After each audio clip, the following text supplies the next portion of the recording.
శ్రీమాత్రే నమః. శ్రీ గురుభ్యో నమః. ఈరోజు ఈ వీడియో చాలా ఇన్ఫర్మేటివ్గా ఉండబోతుంది. అందరికీ కూడా బాగా ఉపయోగపడేటువంటి వీడియో. సాధారణంగా ఏంటంటే మనందరికీ తెలిసి మనం ఏదైనా పని ప్రారంభించాలి అంటే చవితి రోజున వెళ్ళకూడదు, షష్ఠి రోజున వెళ్ళకూడదు, నవమి, అష్టమి వెళ్ళకూడదు, అలాగే చతుర్దశి, త్రయోదశి నాడు వెళ్ళకూడదు అని కొన్ని నియమాలు ఉంటాయి. అలా ప్రతి ఒక్క నక్షత్రానికి కూడా ఒక వారం ఉంటుంది. దాన్ని ఘాతవారము అంటారు. ఆ వారం నాడు ఆ పనులు చేయకూడదు. కాబట్టి ఏ నక్షత్రం వారికి ఏ ఘాతవారము, ఏ అదృష్ట నక్షత్రము, ప్రతి నక్షత్రానికి కూడా ఒక గాయత్రి ఉంటుంది.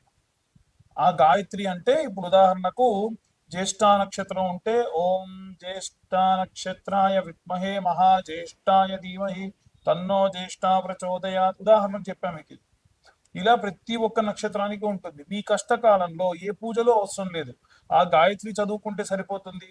ఏదైనా పనులు ప్రారంభించినప్పుడు పంచమి నాడు ప్రారంభించాలి, సప్తమి నాడు ప్రారంభించాలి, దశమి ఏకాదశి నాడు ప్రారంభించాలి, ద్వాదశి నాడైతే మధ్యాహ్నం అపరాండ సమయం తర్వాతకి ప్రారంభించాలి, లేదా బ్రాహ్మీ ముహూర్తంలోనే ముందుగా ప్రారంభించవచ్చు. అమావాస్య ముందు వచ్చేటువంటి త్రయోదశి, చతుర్దశి అంతగా మంచిది కాదు. అమావాస్య పౌర్ణమి తర్వాతకు వచ్చేటువంటి పాడ్యమి, విద్యా తదియా కూడా మంచిది కాదు. కాబట్టి ఈ పరమైనటువంటి క్యాలిక్యులేషన్స్ అన్ని కూడా వేసుకొని వీలైనంత వరకు కూడా మనము ఒక తిథిని, వారాన్ని ప్రమేయంగా తీసుకొని మనము ఆ యొక్క పనిని ప్రారంభించాలి. కాబట్టి ఇప్పుడు మనకి ఏ నక్షత్రానికి ఆ నక్షత్రం అదృష్ట సంఖ్య ఏమిటి, వాళ్ళు ఏ మంత్రం చదువుకోవాలి, అలాగే వారికి సంబంధించినటువంటి ఈ యొక్క ఘాతవారం ఏమిటి, ఆ ఘాతవారం నాడు ఏం పనులు చేయాలి, ఏ పనులు చేయకూడదు అనేటువంటి విషయాన్ని ఇప్పుడు మనం తెలుసుకుందాం. తదుపరి మిథున రాశి. మిథున రాశి వారికి సంబంధించి వారి యొక్క ఘాతవారం ఏమిటి, ఆ రోజున ఏ పనులు చేయాలి, ఏ పనులు చేయకూడదు అనేటువంటి విషయాన్ని, అలాగే వారి యొక్క అదృష్ట సంఖ్య ఏమిటి, అలాగే వారు చదవలసినటువంటి మంత్రం ఏమిటి అని, మిథున రాశిలో ఉన్న నక్షత్రాలు ఎన్నుంటే అన్ని నక్షత్రాల వాళ్ళు కూడా ఎలాంటి మంత్రం చదవాలనే విషయాన్ని ఇప్పుడు మనం తెలుసుకుందాం. మిథున రాశిలో ఉన్నటువంటి వారికి సోమవారం ఘాతవారం. ఆ రోజున రెగ్యులర్ గా చేయించుకునేటువంటి కట్టింగ్ కానీ షేవింగ్ కానీ చేయించుకోకూడదు. వీలైతే ఘాతవారం నాడు శంకుస్థాపనలు చేయడం కానీ, ఎక్కడన్నా దూర ప్రాంతాలు ప్రయాణం చేయడం కానీ, నూతనంగా ప్రారంభించేటువంటి పనులు ప్రారంభించడం కానీ ఇలాంటివి చేయకుండా ఉంటే మంచిది. వీరు చేయవచ్చినటువంటి పనులు ఏంటంటే వివాహం చేసుకోవచ్చు, అలాగే సీమంతం చేయొచ్చు, అలాగే మొట్టమొదటిసారి తీసేటువంటి జుట్టు తీయడము, చోలు కుట్టించడం అన్ని కూడా ఆ రోజు చేయవచ్చు. అలాగే ఈ యొక్క రాశి వారికి సంబంధించి ఘాత నక్షత్రం ఏమిటంటే మిథున రాశి వారికి స్వాతి నక్షత్రం. అంటే స్వాతి నక్షత్ర జాతకులతో గనక మిథున రాశి వారు కనుక కలిసి ఏదైనా సరే పని ప్రారంభిస్తే అంత శ్రేయస్కరంగా వీరికి ఆ యొక్క ప్రతిఫలం అనేది ఉండదు. ఈ రాశిలో ఉన్నటువంటి వారికి మృగశిర నక్షత్రము, ఆరుద్ర నక్షత్రము, పునర్వసు నక్షత్రం ఉంటాయి. మృగశిర నక్షత్రం వారికి అదృష్ట వారం మంగళవారం. 1, 3, 9 వీరి యొక్క అదృష్ట సంఖ్య. వీరు చదవవలసినటువంటి మంత్రం ఏమిటి అనంటే ఓం శశిశేఖరాయ విద్మహే మహారాజాయ ధీమహి తన్నో మృగశిరా ప్రచోదయాత్ అన్న మంత్రం కష్టకాలంలో 108 సార్లు ఈ మంత్రం చదువుకోవడం విశేష సత్ఫలితాలు ఇస్తుంది. అలాగే ఆరుద్ర నక్షత్ర జాతకులు అదృష్ట వారం వచ్చేసి సోమవారం, అదృష్ట సంఖ్య 1, 2, 9. వీరికి చదవలసిన మంత్రం ఏమిటి అనంటే ఓం మహాశ్రేష్ఠాయ విద్మహే పశుం తనయాయ ధీమహి తన్నో ఆర్ద్ర ప్రచోదయాత్ అన్న మంత్రము వీరికి విశేష సత్ఫలితాలు కష్టకాలంలో జపం చేసుకోవడం వల్ల కలుగుతుంది. అలాగే పునర్వసు నక్షత్ర జాతకులు అదృష్టవారము గురువారము. వీరి యొక్క అదృష్ట సంఖ్య వచ్చేసి 1, 2, 3 సంఖ్యలు. వీరికి చదవవలసిన మంత్రం ఏమిటి అంటే ఓం ప్రజావృద్ధే చ విద్మహే అదితి పుత్రాయ ధీమహి తన్నో పునర్వసు ప్రచోదయాత్ అన్న మంత్రము వీరికి కష్టకాలంలో చదువుకోవడం వల్ల విశేష ఫలితాలు ఇస్తుంది. ఎట్టి పరిస్థితుల్లో ఎవరైనా సరే మీ జాతకం కావాలి అంటే మీ పేరు, date of birth, time, place ఉంటేనే జాతకం చెప్పించుకోండి. లేదండి నా పేరు ఒకటే మాకు తెలుసు అంటే ఆ పేరు గల వాళ్ళకి ఏ నక్షత్రం వస్తుందో మనం ఒక వీడియో చేసాం, దాన్ని బట్టి మీరు ఖచ్చితంగా మీకు కావాల్సిన రెమెడీస్ మీరు రెగ్యులర్ గా ప్రతి నెల చెబుతూనే ఉన్నాం, ఆ ప్రకారంగా చేయొచ్చు. అలాగే ఎవరికైతే జాతకం కావాలనుకుంటున్నారో మీ పేరు, date of birth, time, place గనక మాకు వాట్సాప్ చేస్తే వారికి 2025 చెల్లించిన వారికి జాతకం అంతా కూడా కావాలంటే 2025 అవుతుంది. డబ్బులు కట్టి జాతకం చెప్పించుకున్న వాళ్ళకి ఈ మాల ఫ్రీగా ఇస్తాం. చాలా మంది ఫోన్ చేసి మాల ఉచితం అంటా కదండి, మాకు మాల ఉచితంగా ఇవ్వడం ఫోన్ చేస్తున్నారు.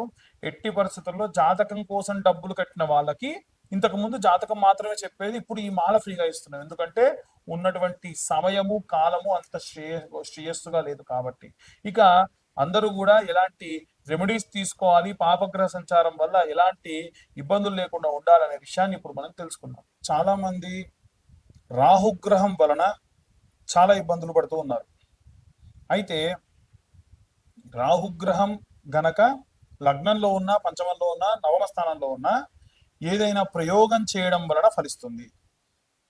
ఏదైనా ప్రయోగం అంటే మీరు మనకు సాధారణంగా ఏంటంటే 4 బాటల మధ్యలో, 3 బాటల మధ్యలో చౌరస్తా అని అంటారు, కూడలి అని అంటారు.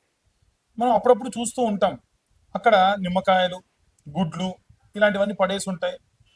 మనం దూరంగా చూడలేము. దగ్గర దాకా వచ్చిన తర్వాత మన బండి దాన్ని దాటుకుని వెళ్ళిపోతుంది. దాన్ని మించి దాటడం వలన ఎవరికైనా లగ్నంలో కానీ, పంచమంలో, నవమంలో రాహు ఉన్నా, వారికి రాహు దశ నడుస్తున్నా, ఒకవేళ ఆడపిల్లలైతే వాళ్ళు కనుక డేట్లో ఉన్నా, ఏదైనా సరే వాళ్ళు విడిచిపెట్టినటువంటి ఆ గాలి వీరికి సోకుతుంది.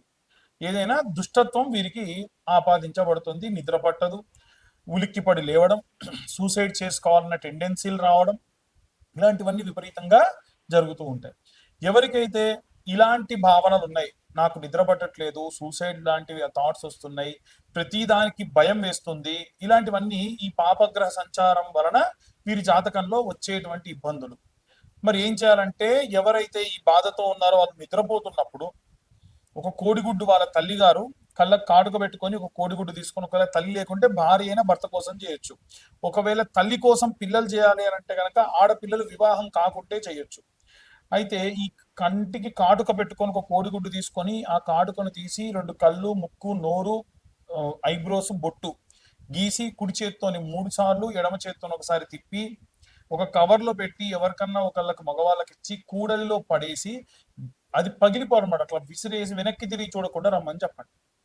ఇలా చేయడం వల్ల కూడలంటే చౌరస్తా 3 బాటలు 4 బాటల మధ్యలో వేసి రండి. ఎందుకు 3 బాటల మధ్యలో వేస్తారంటే 4 విభాగాలుగా వెళ్ళేటువంటి చోట 4 రకాల మనుషులు, 4 రకాల అంటు ముట్టు మహిళ ఏదో ఒకటి 4 బాటల మధ్యలో నుంచి ఎవరో ఒకరు వెళ్ళుంటారు. దాని యొక్క వక్రత్వము ఆ యొక్క ప్రదేశానికి వస్తుంది కాబట్టి అది చేయడం వల్ల అది ఫలిస్తుంది అని అంటారు. కాబట్టి మీరు అలా వేసేస్తే పోతుంది.